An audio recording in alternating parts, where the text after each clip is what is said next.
answer lies in the heart of battle. King of Iron Fist Tournament. Mugen TV versus Corner.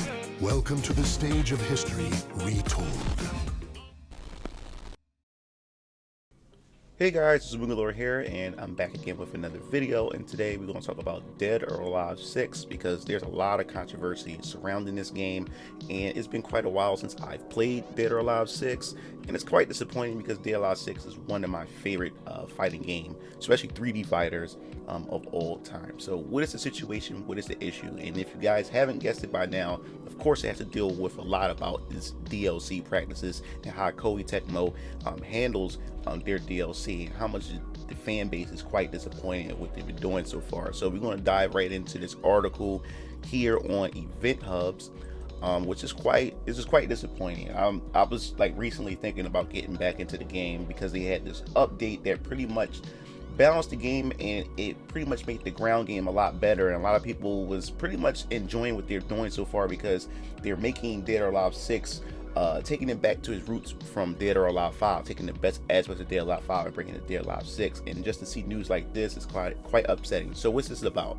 Dead or Alive 6 latest update allows players to dye characters' hair using premium tickets, but that doesn't mean you get to keep them forever. Now, for those of you guys who don't know about what's been going on with Dead or Alive, and it's just been a practice that's been going on since Dead or Alive 5. People have been having issues with its DLC practices, and I'm trying to pull it up about its DLC. I guess we can go to Steam or whatever, because that's the best way to give you a better idea of what I'm talking about. Let me see. Let's go type it in. Let's go search the game. Let's go Dead or Alive 6. It's quite ridiculous here with their list with Dead or Alive 6. They have a grand total. Here we go. They have a grand total. Keep scrolling down. You see this? This is all DLC. This is all DLC. A grand total of $1,941.33 as far as DLC is concerned. Now, if you guys don't know, there's a free-to-play model where it allows you to download purchase each character individually as well, so that's added in here. Then you have the story key. You unlock the story if you play in the free edition, but most of it is cosmetics, and it's crazy that this game has only been out for what, a year, and the DLC has been bolstered up to this much. So we want to dive into the article because it gets even worse for the fact is that now when the game first had started, it was the fact is that you had to buy everything in a season pass. You couldn't buy any of the costumes individually or anything of that sort. You had to get the season pass, and at that time the first season pass I believe was around like $90 to almost $100, and that's ridiculous. And out of the DLC pass, only 2 characters was going to be released in the season pass. The rest was just all cosmetics.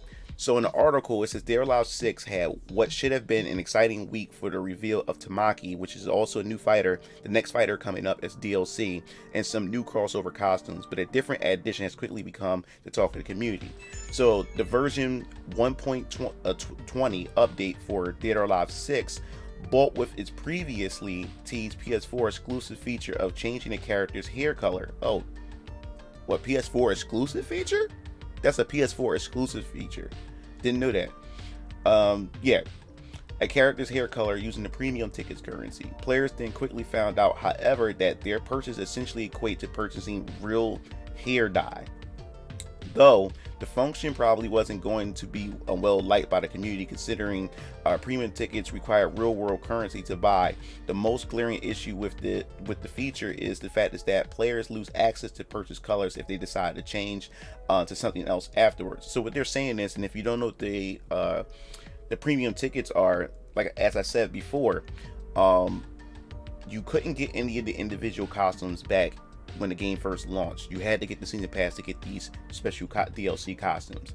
So eventually people complained about it. Fans complained like, hey, we like to purchase the costumes individually. Why we don't want to pay $90 to almost $100 for everything, especially for the costumes that we don't want. So they came up with a premium ticket system where you can get these tickets, and whatever the costume, how many tickets the costumes cost, you use those tickets to purchase those costumes. But the catch was you had to use real life money, which is microtransactions pretty much, to purchase these tickets, and then you use those tickets to purchase the costumes. And that's what was going on with this. Now, as far as the hair dye is concerned, or the hair colors, pretty much what they have going on here is you can purchase the color, the hair color for the characters. And what they're saying here is there's a 16 available color options for each character.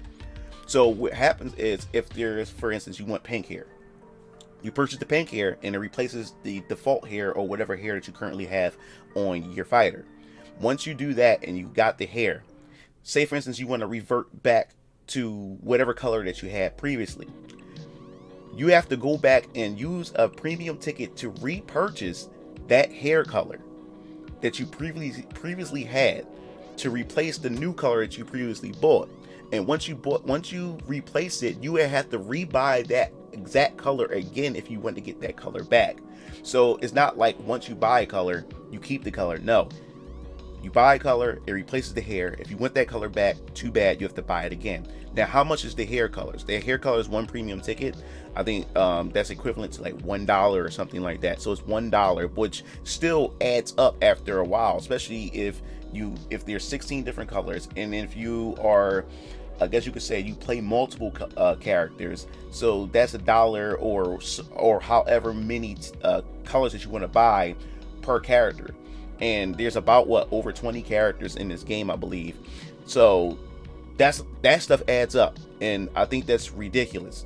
So it says, so if you want to make Lei Feng's hair red with the premium tickets or any other 16 available options, and then want to change it to blue and then back to red, not only will you have to spend a second ticket for blue, but the red option from before will act as though you never bought it, essentially leaving you with only one hair option at a time per character. That's not the only strange decision either. Unlike every other premium ticket purchase in Dead or Alive 6 for DLC costumes, hair color changes are tied to individual save data and not to the servers, according to the game facts. This means if you delete or lose your save data, any abort hair alterations will also be lost. Wow. That's crazy. That is crazy. That is scummy. That is downright disrespectful, and is insulting the intelligence of its user base, period. And it says also, Free Step Dodge also reports that they have received word from a Team Ninja representative that these limitations are not a bug and is working as designed, though the developers have yet to make any sort of public statement on the matter. And speaking on that, there was fans in Reddit, people on Steam, and a lot of people was asking on Twitter, is this a bug? Because people noticed that when they bought the colors and then got another color, that their original color that they previously had was removed. So there's a lot of people who pretty much were saying this has to be a bug, but then they come out and stated that no, this is not a bug at all. So PS4 is the only user to receive the new customization options because the premium tickets were added to the console after the fact to allow players to purchase individual costumes from DLC sets. Xbox One and PS4 users can simply buy these costumes with money. The smallest options to buy premium tickets is also set to 2, so players will also need to spend a minimum of $2 to even perform one of these hair alterations. It'll be interesting to see how Keoi Tecmo and Team Ninja respond to the latest feature update for DOA, if they choose to speak on it at all. And you also have a YouTuber named Zakurai, which I also suggest that you check him out. He's dedicated to, if you're a Dead or Alive fan, he's like the Maximilian of Dead or Alive when it comes to like Dead or Alive content and stuff. This dude talks everything Dead or Alive. He has great content and stuff. So I advise you go check out Zakurai. I'll post his link in the description below. So if you're interested, and also if you go to the channel and you leave a comment, let him know that that MugenLord sent you. And then of course Jim Sterling, who also talks about controversies in the gaming industries. You can go check him out too. He also made a video about that as well. But to me, in my opinion, what I think about this is, I think this is very scummy. I think this is very insulting to his player base, especially for those who decide to stick around and support Dead or Alive 6 and Keoi Tecmo with this game when everybody else decided to abandon it after they realized that this game just isn't for them. And I was all on board with Dead or Alive 6, and the biggest mistake I ever made with Dead or Alive 6 is because since I'm a big Dead or Alive fan, normally what I do is when I watch fighting games and how they reveal fighting games, I normally watch the entire process leading up to its launch for me to decide whether or not I should purchase it. But with Dead or Alive 6, I just saw enough because, oh man, it looks like Dead or Alive 5 just a bit, and you know, it's Dead or Alive, so I didn't really follow up on it. I seen enough, and it was enough for me to go out and purchase the game. So since I haven't really followed up much on it, I decided once I bought the game, and I played the beta too, and I enjoyed the beta as well, so there was enough to convince me to go purchase the game. So I bought the game, and then I pretty much streamed it with you guys and realized that they didn't have the tag team features. There was a lot of other gameplay mechanic changes that they changed with the game, and not only that, they also didn't have lobbies for you to create lobbies to allow friends to be able to play. So the game, they pretty much delivered a bare bones game similar to what Capcom did with Street Fighter V, and it was very upsetting to me because I'm like, this what happened? This is not Dead or Alive. This was never like this. Dead or Alive normally will be packed with content, especially Dead or Alive 1 through 4 actually, and I was like extremely upset, but I stuck through with it, tried and played through the game and stuff, and I still enjoyed the gameplay mechanics and stuff, but it still was missing a lot of features that the previous game. I don't know why they didn't want to build upon what they had going with Street Fighter, with Dead or Alive 5, which I thought was just pretty awesome, and it's quite disappointing to pretty much hear what they had done with this, and it's very insulting, and Keoi Tecmo should be ashamed of themselves of what they're doing with this and trying to suck up as much money from its player base when it doesn't necessarily have to be this way. Like, you should just have a solid game with everything out, in the base product, and everyone will play it, and everyone, if you have a quality product, people will go out and pay whatever DLC that you have out there. But now you're just putting out the bare minimum, and since you found the whales within your community, you're just bleeding out the whales, and the whales is constantly just kicking out their money. If you don't know what a whale is, whales, I guess you could say, when it comes to video games, it's pretty much those customers who would just spend an exorbitant amount of money on whatever microtransactions or whatever gameplay features that they have. They would spend that money. So what a game company just pretty much needs is just a few whales. They don't need everybody to purchase, but those whales, they are the ones that's going to like just force feed. They're going to just feed that engine. They're going to just keep milking that engine and everything, and that's all they're worrying about. And I don't know, man, it's just upsetting. And I think as far as hair customization is concerned too, is the fact is that hair customization is pretty much a basic feature that you will find in most fighting games that have customizations, or just in customizations in games period, where you just you can customize the character's hair. That's just a staple feature.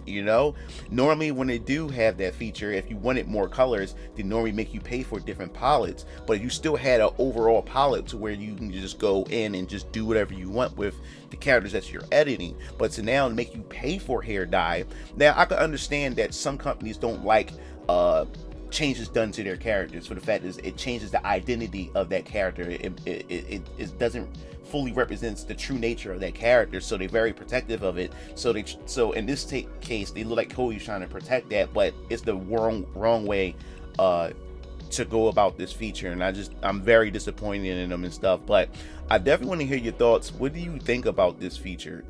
Do you think that this is something that Keoi Tecmo has just pretty much drawn the line to this whole entire thing as far as DLC is concerned and how they handle this? Because I think this is a very big eye-opener, and I think if other developers look at what's going on with this, because this company is really receiving a crap ton of backlash from this, and I'm right behind this fan base. And the thing is, I really want to get back into this game. I haven't purchased none of the DLC for this game because there's no way in the world I'm going to support any of the DLC for this game. I haven't even bought any of the characters. Like, my game is just still the same. I haven't touched it since then. I was hoping to get back into it after that update with 1.20 to get back into the game, because a lot of people saying that the gameplay changes were pretty good and everything, and it pretty much restored a lot of things that would make Dead or Alive 5 a good game, and he was bringing it back to Dead or Alive 6. But after hearing this, man, I'm going to just sit back and see how Keoi Tecmo is going to handle this, how they're going to give back into its community that's been supporting them this long, and they've been keeping the series alive this long. And I always say, if you don't like what a company's doing, speak with your damn wallet. That's what really gets to these companies. Speak with your wallet. don't endorse, do not feed into any of these type of DLC practices at all. This is the main reason why that I'm waiting on Grand Blue Fantasy Versus, because I don't like what's going on with the DLC or whatever. I'm not saying that I won't buy the game, but I'm not buying it right now in the state that it's in. And I'll probably go into another video about Grand Blue Fantasy Versus, and I really want that game, but I'm gonna sit back and wait. And there's so many other games out there that will keep me occupied for the time being. But I definitely want to hear your thoughts. What do you think about this whole situation? Don't forget to check out Jim Sterling and Zakarai's channel on this whole Dead or Alive 6 situation if you want to get more news and updates on that as well. If you like the video, pass it, share it around, subscribe, and also don't forget the bell to be notified for more information and news related to Dead or Alive. This is MugenLord signing off. See you Game Fiends later. Peace out.